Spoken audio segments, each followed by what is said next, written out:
va passer à Jeannery qui nous fait aussi l'honneur d'être là aujourd'hui. Jeannery, vous êtes actrice, réalisatrice. Vous êtes donc la réalisatrice du film Pupille, entre autres, puisque vous faites aussi, vous contribuez à la série 10%, je crois, par exemple, pour citer certaines de vos œuvres, ou encore Mouche récemment. Vous allez nous dire quelques mots. Vous êtes donc à l'origine de Pupille. Léo, peut-être 2 mots sur le film Pupille pour ceux qui ne l'auraient pas vu, qui est un magnifique film. Le pitch, et puis après, Jeanne, on a des questions à vous poser. Film magnifique, c'est l'histoire du petit Théo qui est né sous X en fait, qui est remis à l'adoption dès l'accouchement de sa mère. Sa mère, elle a 2 mois pour revenir sur sa décision ou pas. Et en fait, tout au long du film, c'est presque un suspense au final. Tu montres tous les professionnels de la protection de l'enfance qui vont s'affairer autour du petit Théo, qui est victime d'une dépression du nourrisson. Je ne sais pas si c'est comme ça qu'on peut l'appeler exactement. Mais en tout cas, c'est un film qui rend hommage aussi à tous ceux qui s'affairent autour des enfants pour les protéger et puis pour leur permettre de grandir. Je propose qu'on regarde un extrait du film et qu'ensuite on puisse revenir dessus ensemble. Moi, ça m'a pris un peu de temps avant de pouvoir l'envisager. D'accord. Enfin, d'accepter que j'aurai jamais d'enfant à moi. C'est peut-être pas la peine de le mettre dans votre rapport. Un bon candidat à l'adoption, c'est pas quelqu'un qui a rien vécu de douloureux. Dans la vie, on a tous des champs de mines et des champs de fleurs. Nous, ce qu'on veut savoir, c'est si vous avez réussi à déminer votre champ. C'est un petit garçon. Vous voulez le voir? Bonjour, je suis assistante sociale. Je veux pas le garder. Je vous appelle parce qu'on va sûrement avoir un petit pupille à accueillir. Probablement demain. Vous seriez dispo? On m'a proposé de faire un accueil aujourd'hui. Je dis non, parce que je crois que j'ai envie d'arrêter. Il y a quel âge? Il y a un jour. La vache. Bonjour Théo, je m'appelle Karine. Je suis éducatrice spécialisée. Comme tu le sais, ta maman ne peut pas s'occuper de toi dans l'immédiat. Mais elle nous a chargés de veiller sur toi. Et nous, on est là pour ça. Pour toi.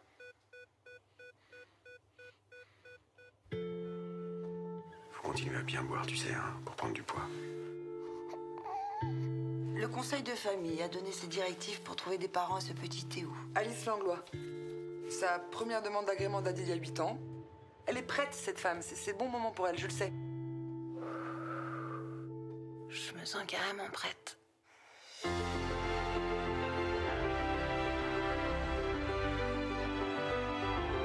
Tu grimpes. Mon travail, c'est pas de trouver un enfant à des parents qui souffrent. Mon travail, c'est de trouver les meilleurs parents possibles à des enfants en difficulté.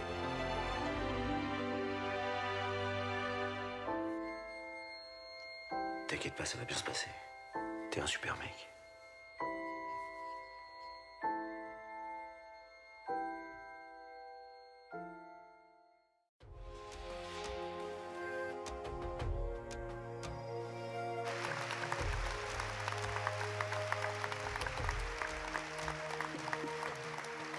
Merci.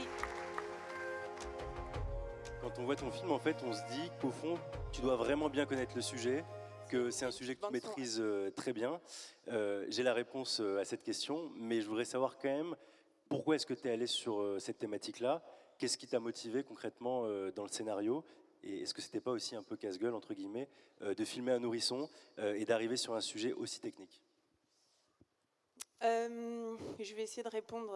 Je suis assez impressionnée par la qualité des intervenants et un peu impressionnée par ce décompte de candidates à la présidentielle. Donc je vais essayer de bien répondre. Un peu pêle-mêle les motivations de pourquoi ce film qui est très important dans ma vie et pas que de mon parcours professionnel. Voilà des éléments de réponse sans hiérarchie d'importance, on va dire. Déjà, j'étais en quête...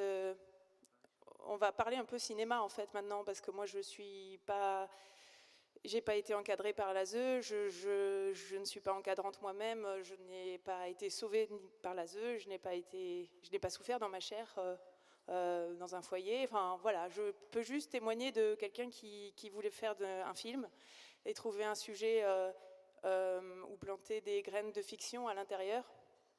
Il se trouve que je cherchais un sujet, que ce sujet m'a un peu trouvé, puisque j'ai une personne dans mon entourage qui a adopté un bébé. Il se trouvait que c'était une adoption nationale, ce qui est plutôt rare, et que c'était un bébé issu d'un accouchement sous X. Et ça m'a allumé tout de suite. J'ai tout de suite voulu savoir d'où venait ce bébé. Et voilà, plein d'interrogations dans la tête. J'ai été chercher des réponses.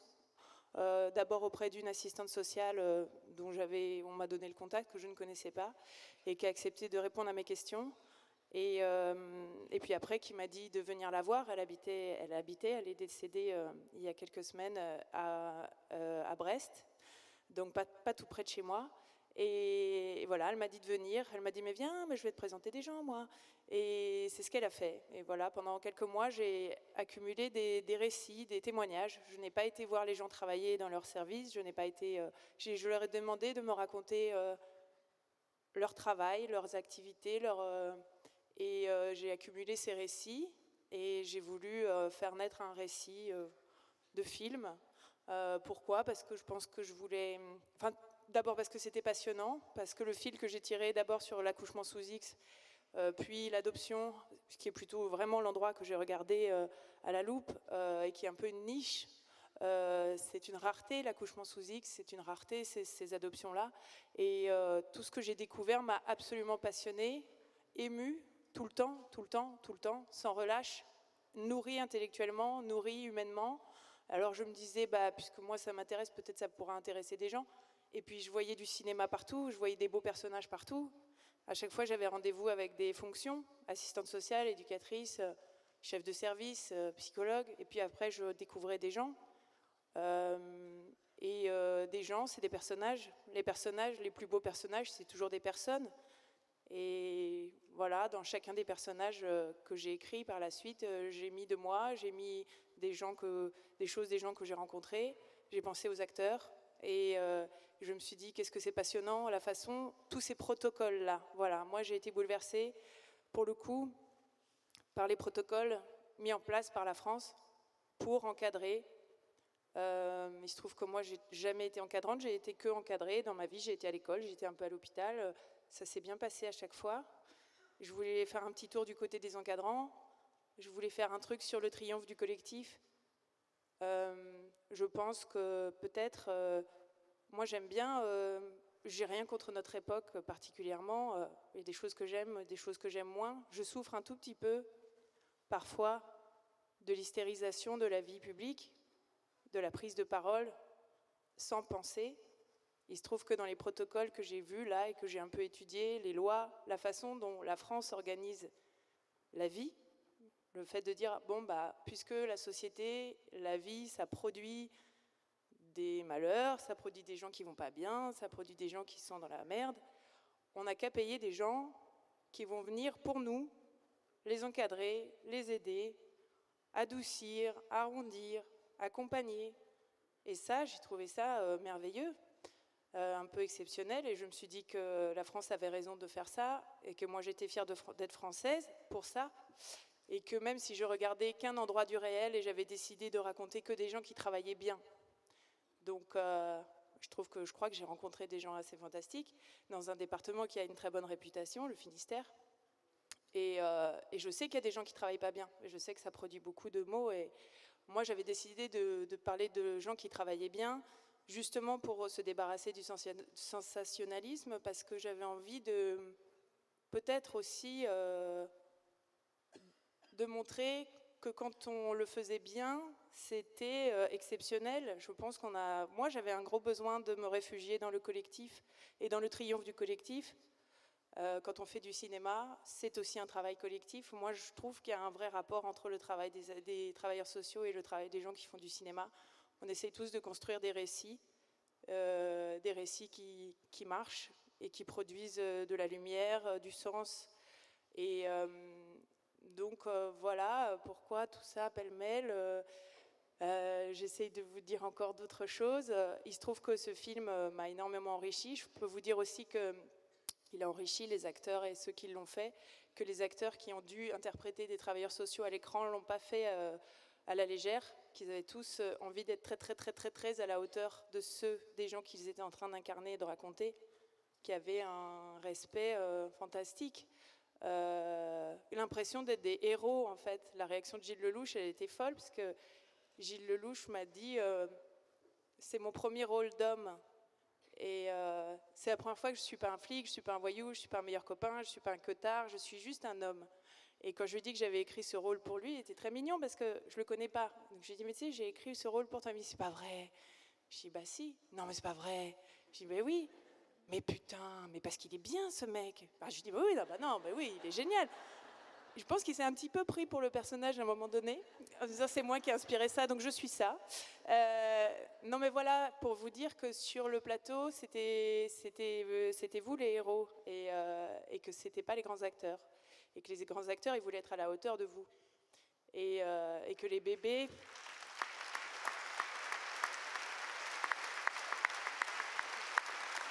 Merci à vous. Je pense aussi que j'ai trouvé cette histoire qui faisait écho à mon expérience de réalisatrice, qui avait été très portée par un collectif et qui avait triomphé avec un collectif autour d'elle, entre guillemets. Donc ça, c'était très important. Je pense aussi que j'ai écrit ce scénario dans les eaux à peu près qui ont bordé les attentats qui ont frappé la France, et que ce scénario qui parlait du travail, des travailleurs sociaux, était un refuge chaque jour de s'enfermer dans mon petit bureau avec un petit peu de thé, une bougie parfumée, et de réfléchir à votre travail, à ce travail, fondamentalement, avec un registre et un vocabulaire qui était le contraire de celui qu'on vivait collectivement à l'extérieur, c'est-à-dire il n'était plus question de victimes, d'attentats, d'échecs de notre société, où est-ce que notre société avait failli, et elle a failli, je pense, à bien des endroits. Là, c'était un refuge, juste d'entendre parler du langage, des mots, du collectif, de la bienveillance, de l'empathie, de la compréhension, voilà, de la chaîne, du fait d'encadrer les autres et d'essayer de les comprendre. Après, je pense que j'ai montré un endroit du réel, donc une part de la vérité qui existe et qui est merveilleuse. Je sais aussi, parce que j'ai noué un petit peu des liens avec ces femmes, c'était beaucoup des femmes. On va dire que c'est devenu des copines, parfois même des amies. Je sais que quelques années plus tard, elles en ont vraiment gros sur la patate, et que je pourrais refaire un film directement sur tout ce qui ne marche pas. Il y a beaucoup de choses qui ne marchent pas, et leur souffrance, elle est très touchante et elle est très blessante, parce que ce que j'ai recueilli de quelques mots de témoignages là, de ces femmes-là, c'est qu'aujourd'hui, elles sont en souffrance de ne pas pouvoir faire correctement leur travail. Moi, j'ai été sensible au fait que j'ai rencontré des personnes qui avaient des missions, qui se sentaient missionnées pour travailler dans leur travail et qu'elles ne pouvaient plus accomplir correctement ces missions. Donc j'espère sincèrement, pour l'intérêt de tout le monde et du bien-être de notre société, qu'on va réussir à leur donner à peu près les moyens de remplir leur mission correctement. Je ne sais pas par quoi ça passe, plus de moyens, mieux de moyens, je ne sais pas. Moi, ça, je ne peux pas donner de réponse, mais voilà. Et je voulais juste terminer par quoi? Un dernier truc, oui, c'est que il se trouve que moi, j'ai beaucoup pleuré quand j'ai écrit ce film. Il se trouve que des gens ont pas mal pleuré en le recevant. Il y a quelque chose qui est passé, des gens qui ont été adoptés ou non, des gens qui ont des enfants ou non, des gens qui sont travailleurs sociaux ou non. J'ai beaucoup réfléchi sur pourquoi les gens pleuraient. Je pense que les bébés, ça touche, ça parle, c'est un vecteur de sensation qui est très fort. Mais je pense aussi que le fond du fond, c'est que c'est pas du tout un film sur les travailleurs sociaux, que c'est pas du tout un film sur l'adoption, que c'est un film sur notre condition humaine, notre dépendance absolue, totale, aux autres, aux liens d'attachement. Le bébé des humains, c'est le bébé de toute l'histoire de la création qui est l'indépendant le plus tard possible. Un être humain n'est pas indépendant avant des années, des années, des années. Il a concrètement besoin de l'autre, des autres, pour se construire. Si c'est les parents qui investissent ce lien d'attachement, c'est super. Ça peut être désastreux aussi, hein, ceci dit, il n'y a pas que dans les foyers. Et le fait que l'État paye des gens pour venir pallier à ça, créer des liens d'attachement, eh bien c'est le fondement. Je pense que quand les gens pleurent sur ce film, ils pleurent là-dessus, parce que c'est le cas de nous tous, notre dépendance absolue, et à mon sens absolument bouleversante, aux autres, aux liens d'attachement. Et je pense que les travailleurs sociaux sont vraiment garant de ça.